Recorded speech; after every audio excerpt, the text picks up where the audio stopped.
Hi, this is Jon Modene with RE/MAX Masters, and I want to help you learn more about real estate here in Northwest Ohio.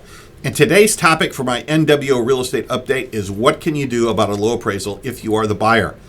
Great question. Number one, you have to realize this makes a huge difference, a very different difference if you are the buyer, not the seller. I covered that in my last video. If you're the seller today, we're going to look at it only from the buyer's side. So if you're a seller and you get your toe stepped on, too bad. Number two, if you are the buyer, you paid for this appraisal. It's yours. You don't have to share it. You can keep it. It's your money that paid for it. And if it is too low compared to the contract price, and if you're using our standard NOR offer form, you get to walk away. You are not really whole, though. If you think about it, you spent money on an inspection. You spent money on an appraisal. You invested mental energy and time and love in getting this house under contract and falling for it. And then a broken appraisal hits hard. And I have seen people in love with a house instantly hate that very same house after this happens. It can be a very rough thing with feelings of failure and betrayal and vulnerability. Number three, the right perspective has to be used, because I say and I posit to you, and I really believe appraising is not a science, it's an art. If you give four artists the same subject, an identical canvas, and art tools, there's going to be four different pieces of art produced. Appraisers, and I have appraisers that are good friends of mine, sometimes think they are technical and scientific experts in the science of home valuation, but I can assure you it is an art. Every house is unique. Even in the same subdivision with similar models and similar floor plans, each one's still unique. So it's not a science, and a failed appraisal is not an opinion that the value of that house is horrible forever. It's a one-time event.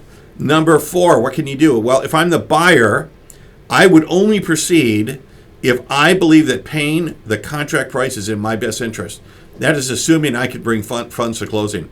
If I'm not certain, I'll not buy it. There'll be another house. You cannot let yourself be pressured. You can't feel guilty. If you don't want to buy it at the original price, if you just need to move on. It's now the seller's problem. Number five, you can ask the seller to bring money effectively by making the strike price the new appraised price. And if they want to have it, and if they want the deal, if they want to sell it that bad, it works very well. This happens frequently. It depends on the market, the location, and the price range. Many sellers will quickly take the new price to avoid the emotions hitting them from the other side. A new appraisal, a new buyer, new negotiation, new inspection, new showings. They'll just cough up some money. Number six, think long and hard about being the cash cow in a multi-offer bid situation. You might love the house. You might pay the new price. You might live happily ever after. You might bring a bunch of cash to get this deal going if it doesn't appraise. I just resold a house for some buyers of mine who got an unexpected transfer to another state. They beat out 20 offers a year and a half ago to get this house, and they brought a bushel of cash to closing. And now they have to sell it. And their house has increased, fortunately for them, so much in value they are making money reselling. But that's not guaranteed, and that often doesn't happen if you overpay at closing. So plan it out both ways. Think about it, pray about it, get counsel. It's a big decision. Hey, the real estate market is constantly changing. It never stops. We do things today in marketing, real estate, and in selling homes that were impossible 20 or 30 years ago. So my team is always changing too and ready to help you and your family get the right help for your real estate problems. Our team motto is simple: a tradition of trust in Northwest Ohio real estate. This tradition of trust ethos works. It's based on proven biblical concepts. Always tell the truth.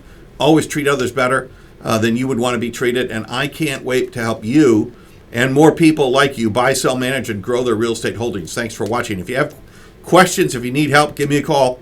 I'm at 419-466-SOLD, or just call John at 466sold.com. Thanks.